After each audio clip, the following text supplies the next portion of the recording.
So, ayun na nga mga katoka, good morning sa atin lahat.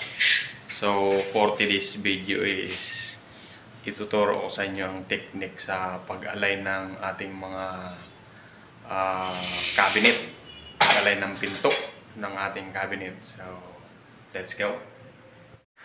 So, ngayon mga katoka, kung mapapansin nyo, nakakabit na yung ating mga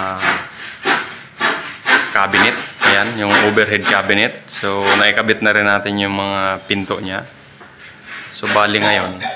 So, ngayon mga katoka, ang technique ko rito is pag naglalagay ako ng screw sa cone shelf,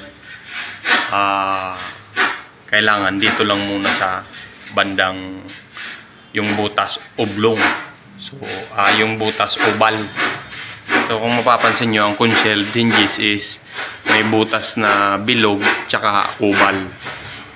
So ngayon mga katoka, una natin nilalagyan ng mga screw dito sa may oval para meron tayong adjustment ng pataas tsaka pababa.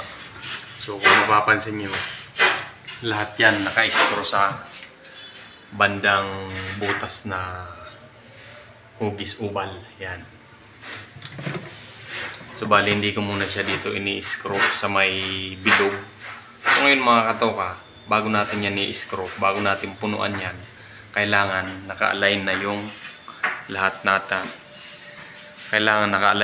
lahat ng ating pinto. Ayan mga katoka. So ngayon, lalagyan na natin yan ng mga screw. So yun lang ang technique ng pag-align ng cabinet mga katoka.